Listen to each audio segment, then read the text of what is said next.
के सिपाही बनकर के काम नहीं कर सकते। इसलिए आप सभी लोग ताकत से काम करें, ताकत से मिलकर के करें, समाज के प्रति समर्पित रहें।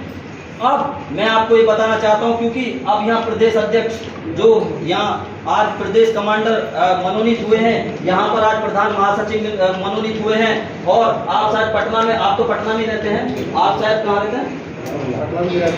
आप नालंदा भी रहते हैं, पटना भी रहते हैं। यदि आप दोनों मिलकर के सहयोग से काम करेंगे, आप दोनों मिलकर के काम करेंगे, तो मैं निश्चित बात रूप से कह सकता हूं कि 1 साल के तो बाद आप 6 महीने के अंदर पूरे प्रदेश में अपना जो है यहाँ गठन कर लेंगे। और जब गठन हो जाएगा, जैसे झारखंड वालों ने बताया, तो कम से कम आप 3000 छोड़िए 1000 सैनिक तैयार कर दीजिए, और 1000 सैनिक तैयार करके आप डीएम के यहाँ जा करके जय भीम जय भारत एक बार खड़े होकर के बोल देना, डीएम की जो कुर्सी है वो कांप जाएगी। मैं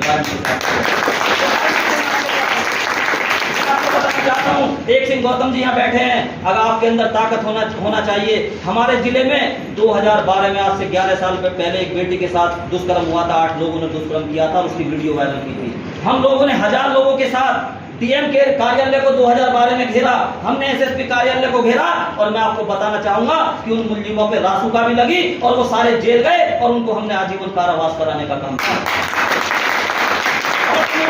उसमें हमारे खिलाफ मुकदमा भी लिखा गया, मुकदमा चल रहा है, कोई दिक्कत नहीं है। उसके बाद भी मुकदमे लिखे गए हमारे खिलाफ। 2018 जब SC/ST एक्ट आंदोलन हुआ था, उसमें भी मुकदमा लिखा गया।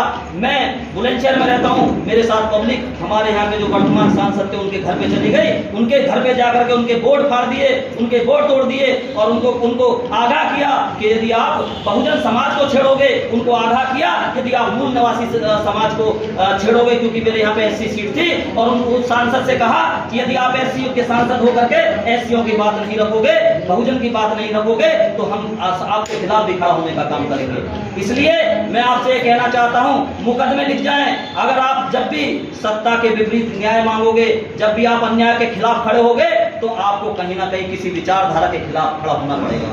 होना पड़ेगा, नहीं होना पड़ेगा? आपको जो सत्ता में लोग बैठे हैं, जो अपने आप को निर्गुण समझ बैठे हैं, उनके खिलाफ आपको न्याय के लिए खड़ा होना पड़ेगा। और जब आप न्याय के लिए खड़े होंगे, तो डीएम उनका होता है, SSP उनका होता है, थाना उनका होता है, पुलिस उनकी होती है। तो आप न्याय तब पा सकते हैं, जैसा मैंने कहा, तब आप ईमानदार होंगे, आप डटे रहेंगे, आप भागेंगे नहीं। आप ये सोचेंगे कि मुझे अपनी बहन को, अपनी बेटी को न्याय दिलाना है, आप एक जगह खड़े रहेंगे। आप ये सोचेंगे कि मुझ पे मुकदमा लिख जाएगा, मैं यहाँ से भाग जाऊं, तो आप न समाज को न्याय दिला पाएंगे, न बाबा साहब का समता से कभी नहीं चला पाएंगे। इसलिए आपको ईमानदार होना पड़ेगा, समाज के ईमानदार होकर के काम करना पड़ेगा। जब आपके साथ ताकत होगी, आपके पास सैनिक होगी, राष्ट्रीय अध्यक्ष जी बार बार नहीं आएंगे। हम